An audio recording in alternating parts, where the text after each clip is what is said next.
Hello दोस्तों, नमस्कार। SM किसी चैनल में मैं आप सभी लोगों का दिल से बहुत बहुत स्वागत करता हूं।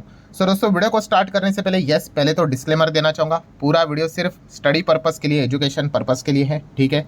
सिर्फ अगर आप चाहो तो इस कंपनी के बिजनेस को स्टडी आप चाहो तो अपने साइड से यहाँ पे कर सकते हो। यहाँ पे केवल एक ही कंपनी की हम लोग बात यहाँ पे करने वाले। यस आई नो, काफ़ी लोग कमेंट सेक्शन में रिक्वेस्ट भी कर रहे हैं कि सर पहले जैसे वीडियो बनाओ कि आप बहुत सारे कंपनी स्टडी करने के लिए देते थे। तो दोस्तों, आप सभी लोगों को पता ही है फिलहाल का सिचुएशन कैसा चल रहा है कि ट्रम्प के टैरिफ के चलते, ठीक है, हर कोई मतलब अनसर्टिनिटी में अटका पड़ा हुआ है। ठीक है, अगर आप देखोगे फार्मा से रिलेटेड प्रॉपरली बात नहीं कर सकते। ठीक है, एक अगर उन्होंने टैरिफ से रिलेटेड कोई चीज़ लाकर रख दी, कितने सारे कंपनीज के धंधे की बैंड बजा के रख सकते हैं। देन ऑटो इंडस्ट्री की हालत खराब करके रखी हुई है, ऑटो एंसिलरी की हालत खराब करके रखी हुई है। ठीक है, देन ऊपर से स्टील मेटल तो वैसे भी वो तो थका हुआ सेक्टर ही रहता है कि एवरेज परफॉर्मेंस चलता ही रहता है। ठीक है, देन आईटी की तो हालत आप सभी लोगों को पता ही है, उनके खुद की कंपनियां परेशानी, मतलब ये ट्रम्प के चलते हम यहाँ पे कह सकते हैं हर कोई परेशान हो चुका है। क्योंकि कैसा है कि कंपनियां बहुत अच्छी है, बट बहुत सारे कंपनी का आपको पता ही है भाई, ग्लोबल लेवल पे प्रेजेंस ज़्यादा देखने को यहाँ पे मिल जाता है। अगर कुछ ट्रम्प की ओर से 19-20 अगर हो गया तो एकदम से झटका भी लग सकता है। तो इसलिए थोड़ा संभल कर यहाँ पे स्टडी करना इंपॉर्टेंट बात बनती है। तो चलिए फिर भी हम यहाँ पे ज़्यादा ऐसी कंपनीज को स्टडी करने की कोशिश करेंगे जिनका बिजनेस इंडिया में ही देखने को यहाँ पे मिल रहा है। तो स्टार्ट करते हैं। ये पहली जो कंपनी हम लोग को देखने को यहाँ पे मिल रही है, एक ही कंपनी जो कि एक स्मॉल कैप कंपनी है। ठीक है, स्मॉल कैप है मतलब भाई आप सभी लोगों को पता चल ही गया होगा, काफ़ी रिस्की टाइप की यहाँ पे कंपनी रहेगी। स्मॉल कैप मतलब स्टॉक ऐसा एकदम भागेगा तो बस लोगों को यही अच्छा लगता है। बट याद रखना भाई, कंपनी को अगर कोई ऑर्डर बिल्डर नहीं मिला, सब कुछ बिजनेस के हिसाब से होता है, आपको पता ही है, तो रेडी भी रहना, एकदम हाफ सीधा आधा हो जाता है, 60-70% गिर जाता है। ठीक है, तो ये चीज़ें भी कभी भी देखने को यहाँ पे मिल सकते हैं। इस प्रकार की कंपनियां यहाँ पे होती है। और जैसे मैंने कल एक वीडियो बनाया था, आपको याद है, तो वहाँ पे हम लोगों ने क्लाइंट्स की बात की थी, तो काफ़ी सारे लोगों ने ये भी एक पॉइंट यहाँ पे सामने रखा, सर और ऐसी कंपनी से रिलेटेड वीडियो बना दो कि जहाँ पे एक डिसेंट क्लाइंट हम लोग को देखने को यहाँ पे मिल रहा है। तो एक क्लाइंट होना एक एडवांटेज वाली बात जरूर होती है, बट ये ओनली पॉइंट नहीं होना चाहिए कि किसी कंपनी के पास बस क्लाइंट बहुत बड़े नाम देखने को मिल रहे हैं तो चलो इसीलिए इस कंपनी को उठा ले करके, ऐसा नहीं होना चाहिए। मल्टीपल फैक्टर्स हम लोगों ने चेक करने चाहिए। तो चलिए सारी चीज़ों को कवर करेंगे। जैसे कि पहले तो ये कौन से सेक्टर से बिलोंग करती है, तो दोस्तों पावर सेक्टर आप कह सकते हो।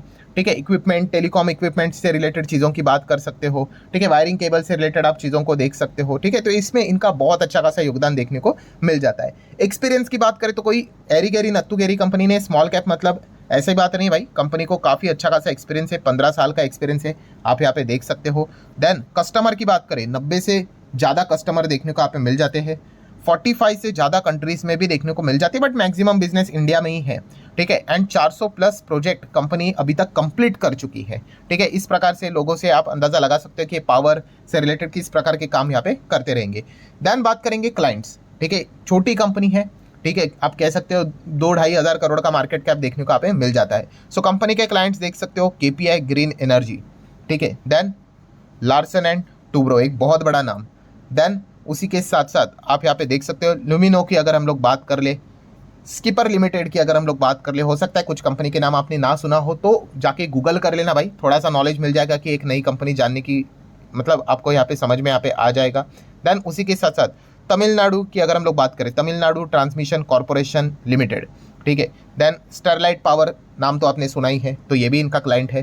देन उसी के साथ साथ अगर आप देखोगे UP power transmission corporation limited, तो ये भी देखने को मिल जाते हैं। देन उसी के साथ साथ THDC इंडिया लिमिटेड हम लोग को देखने को मिल जाता है, गवर्नमेंट ऑफ यूपी के साथ ही हम लोग को इनका जॉइंट वेंचर देखने का मिल जाता है सरकार के साथ। देन कल्पतरु की अगर हम लोग बात कर ले, ठीक है, देन टाटा की अगर बात कर ले, ठीक है, ये इनके क्लाइंट्स देखने को मिल जाते हैं। देन स्टरलाइट टेक्नोलॉजी की बात कर ले, अपार की अगर बात कर ले तो कंपनियां मार्केट में भी है। देन पॉलीकैब की बात कर ले, पावर ग्रिड की बात कर ले, देन आप देख सकते हैं अदानी की बात कर ले। ठीक है, ऐसे बहुत सारे कंपनियां हम लोग को देखने को यहाँ पे मिल जाती है। जैसे उन्होंने खुद बताया 90 से ज़्यादा इनके क्लाइंट्स है। ये तो कुछ पॉपुलर क्लाइंट्स के नाम उन्होंने आपके और हमारे सामने रखे हुए, KEC इंटरनेशनल भी आप यहाँ पे देख सकते हो। देन जम्मू एंड कश्मीर भी देख सकते हो। अलग अलग मतलब देखिए, पावर सेगमेंट जब भी रहता है ना दोस्तों, तो सरकार से रिलेटेड चीज़ें आपको देखने को मिलेगी। यूपी देख लिया, ठीक है, देन J&K आपने देख लिया, तमिलनाडु देख लिया। ठीक है, तो सरकार से रिलेटेड भी बहुत सारे अच्छे खासी कॉन्टैक्ट्स इस कंपनी के हम लोग को देखने को मिल रहे हैं। साइज की अगर बात कर रहे तो जैसे अभी मैंने आपको बताया, मार्केट कैप कंपनी का 2-2.5 हज़ार करोड़ के बीच में चलता रहता है। नो डाउट शेयर प्राइस गिरेगा तो ये 1500 के रेंज में भी आ जाएगा, भागेगा तो 3000 भी जाएगा, इतना कॉमन सेंस सब में होना चाहिए। बिजनेस की बात करें तो आप यहाँ पे देख सकते हैं, कंपनी ने खुद बताया पावर इंडस्ट्री में कंपनी यहाँ पे काम करती है। देन पावर जो ट्रांसमिशन इंडस्ट्री भी जो हम लोग को देखने को यहाँ पे मिल जाती है, ठीक है। वो जो टावर रहता है, कंडक्टर भी जो देखने को मिल जाता है, हार्डवेयर की अगर बात कर ले उसमें कंपनी का बिजनेस है। टेलीकम्युनिकेशन इंडस्ट्री में कंपनी काम करती है, टावर सेटअप करना, ठीक है। देन टेलीकॉम प्रोजेक्ट्स जो हम लोग को देखने को यहाँ पे मिल जाते हैं, उसमें ही कंपनी का काम देखने को यहाँ पे मिल जाता है, ठीक है। तो तेजस को भी थोड़ा बहुत टक्कर हो जाएगा। देन ग्रीन एनर्जी इंडस्ट्री की अगर बात कर ले, ठीक है। अभी देखो जो भी एनर्जी में काम कर रहा है भाई, उसको ग्रीन एनर्जी में तो आना ही पड़ेगा, ठीक है, क्योंकि रिन्यूएबल एनर्जी ये तो फ्यूचर है, सरकार भी फोकस यहाँ पे दे रहा है। ग्रीन हाइड्रोजन में भी रिसेंटली कंपनी ने यहाँ पे एंटर यहाँ पे किया था, तो ज़रूर हम कह सकते हैं कि इस सेगमेंट में भी कंपनी चलते हुए देखने को मिले। इतिहास की अगर हम लोग यहाँ पे बात कर ले, बट उससे पहले जरूर आप लोगों को याद दिलाना चाहूँगा कि कल है Saturday and free stock market classes, इस चैनल के ऊपर एक नया लेक्चर अपलोड होने वाला है, तो इस चैनल को फॉलो कर लेना, सब्सक्राइब कर लेना, लिंक आपको ऊपर आई बटन पे मिल जाएगा। एंड लगे हाथ अगर आप चाहो तो let's learn stock market and finance करके भी एक चैनल है, इसको भी फॉलो करके रख लेना। संडे के दिन इस चैनल के ऊपर भी एक लर्निंग लेक्चर आने वाला है, इसका लिंक भी मैंने नीचे डिस्क्रिप्शन में दिया है। तो चलो हम कहाँ पे थे दोस्तों, कि इतिहास कंपनी के बारे में। देखिए अगर आप किसी भी कंपनी को स्टडी करते हो तो A to Z उसके बारे में चीज़ें आपको पता होनी चाहिए। तो 2009 में ये कंपनी हम लोग को इनकॉर्पोरेट होती हुई देखने को यहाँ पे मिली थी। फिर उसके बाद ये सारी डेटा आपको कहाँ पे मिलेगा, कंपनी के वेबसाइट पे ही मिलेगा भाई। सारे वेबसाइट यही से ही सारी चीज़ें उठाते हैं, कंपनी बताएगी अपने बारे में। देन कंपनी ने 2010 में इंडिया में शुरुआत की थी। देन उन्होंने बता दिया कि कैसा उनका मार्केट शेयर 50% तक चला गया था स्टेरलिंग टूल्स में। देन 30% मार्केट शेयर 2012 में चला गया था इंसुलेटर में। तो ऐसा बहुत कुछ हिस्ट्री उन्होंने बता के रखा हुआ है हर एक साल का, जो कि अगर आप चाहो तो उनके वेबसाइट के ऊपर जाके स्टडी कर सकते हो। एंड ये लेटेस्ट आप देख सकते हो कि ग्रीन हाइड्रोजन में भी ये काम करते हुए देखने को यहाँ पे मिल रहे हैं। आई नो काफ़ी लोग बस एक ही चीज़ से रिलेटेड मतलब चीज़ें जानना चाहते हैं कि भाई नाम क्या है, नाम क्या है। तो दोस्तों कंपनी का नाम है अद्वैत एनर्जी ट्रांजिशन लिमिटेड। यस, सो अद्वैत एनर्जी ये जो कंपनी है काफ़ी छोटी साइज़ की कंपनी देखने को आप मिल जाती है। सो आप चाहो तो इस कंपनी को स्टडी कर सकते हैं। कंपनी के बैलेंस शीट की अगर बात कर ले, ऑब्वियसली छोटे साइज़ की कंपनी है, सो डोंट एक्सपेक्ट बहुत बड़ा हज़ारों करोड़ के रिजर्व्स होंगे, बिल्कुल नहीं। RNS की बात करें consolidated, so you can see 3 साल पहले 30 करोड़ था, फिर डबल होके 60 हो गया, फिर आप देख सकते हो ऑलमोस्ट ट्रिपल होते हुए देखने को मिल चुका है। रिजर्व्स एंड सरप्लस अगर RNS डबल ट्रिपल हो रहा है, सो इट्स मतलब it gives a clear indication that कि कंपनी का प्रॉफिट भी काफ़ी हेल्दी आया होगा, ठीक है, क्योंकि वहीं से तो चीज़ें हम लोगों को RNS में ट्रांसफर होते हुए देखने को मिल जाती है। अगर हम लोग लोन की बात कर ले, LTV लॉन्ग टर्म बोरिंग, तो कंपनी के ऊपर 33 करोड़ का कर्जा है। शॉर्ट टर्म बोरिंग 14.64 करोड़ का कर्जा देखने को मिला है। छोटी कंपनी भाई, कर्जा तो रहेगा ही रहेगा, बट इंपॉर्टेंट चीज़ ये है कि यस कंपनी का जो लोन है, ठीक है, वो कंपनी के प्रॉफिट के ऊपर यहाँ पे जाना नहीं चाहिए, ठीक है, कैश फ्लो के ऊपर जाना नहीं चाहिए, फिर जाकर वो दिक्कत चीज़ें यहाँ पे हो जाती है। कैश एंड कैश इक्विवेलेंट की बात करें, 96 CR का कैश भी हम लोग को देखने को मिल रहा है।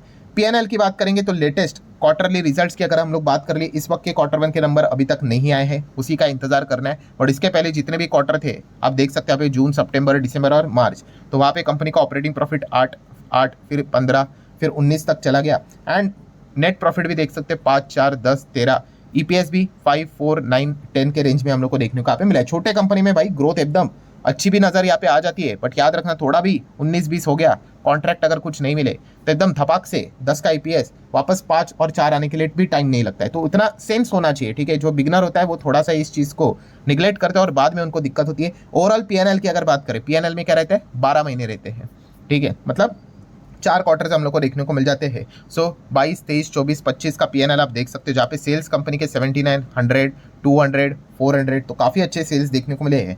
एंड प्रॉफिट अगर आप देखोगे 5 करोड़, 8 करोड़, 22 करोड़, 32 करोड़ लगातार बढ़ते हुए देखने को मिल रहा है। अर्निंग्स भी इसी चीज़ के चलते 5, 8, 21, 28 के रेंज में देखने को यहाँ पे मिली है। सो ओवरऑल हम यहाँ पे कह सकते हैं कि छोटी कंपनी है, यहाँ पे कॉन्ट्रैक्ट अगर मिल जाते हैं तो कंपनियां बहुत अच्छा परफॉर्मेंस करती है। बट अगर सूखा पड़ गया, सूखा पड़ना मतलब आप समझ सकते हो कोई बड़ा कॉन्ट्रैक्ट नहीं मिला, या फिर इसके पहले जो कॉन्ट्रैक्ट मिले थे उससे ज़्यादा बड़े कॉन्ट्रैक्ट नहीं मिले, तो फिर आने वाले समय में फिर वो क्या हो जाता है, यस कंपनी को ग्रोथ मेंटेन करने के लिए काफ़ी मुश्किल हो जाती है। वरना अगर आप देखोगे कंपनी की कंपाउंडेड सेल्स ग्रोथ काफ़ी बढ़िया देखने को मिल रही है, प्रॉफिट भी अगर आप देखोगे काफ़ी बढ़िया देखने को यहाँ पे मिल रहा है। नो डाउट सारी चीज़ें अच्छी अच्छी होती है, ऐसा बिल्कुल भी नहीं है। कंपनी में रिस्क फैक्टर भी आते हैं, यहाँ पे होता है। रिस्क की अगर हम लोग बात कर ले तो सबसे पहला रिस्क तो यही है भाई कि कंपनी स्मॉल कैप है, यही काफ़ी है समझने के लिए। आप सभी लोगों को पता है बहुत सारे स्मॉल कैप ऐसे होते हैं जो कि प्रमोट होकर मिड कैप में नहीं जाते, ठीक है, वो वही के वही रह जाते हैं, ठीक है। बहुत ही टफ चीज़ होती है, आप सभी लोगों को यहाँ पे पता ही है।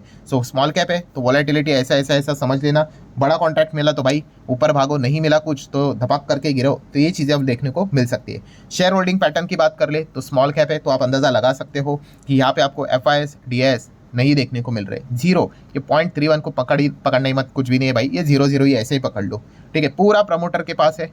ठीक है, 60-70% और बचा कितना, पब्लिक 30%। सो काफ़ी रिस्की है भाई कि प्रमोटर अगर अपना माल बेचते हैं तो पब्लिक के पास ही जाता है, इंस्टीट्यूशंस देखने को नहीं मिलते हैं। ऐसा क्यों? क्योंकि इंस्टीट्यूशंस भी आपको पता है भाई बहुत संभल कर चलते हैं स्मॉल कैप में जाने के लिए, क्योंकि जितना आप नीचे जाओगे, मिड कैप के नीचे स्मॉल कैप के नीचे माइक्रो के नीचे नैनो, उतना ज़्यादा आपके पैसे डूबने के चांसेस ज़्यादा यहाँ पे होते हैं। सो रिस्क ये सबसे ज़्यादा हम लोग को यहाँ पर देखने को मिल रही है। And point to be noted, जैसे मैंने आपको कहा है कि अगर आप इस कंपनी को स्टडी करोगे तो आप इस कंपनी के Q1 के रिजल्ट को पहले स्टडी करना, देख लेते कि कंपनी के नंबर कैसे आते हैं। ठीक है, ये एक इंटरेस्टिंग फैक्टर यहाँ पे होने वाला है। अच्छा, डेट कब है? अभी तक डेट तो सामने आती हुई देखने को यहाँ पे नहीं मिली है।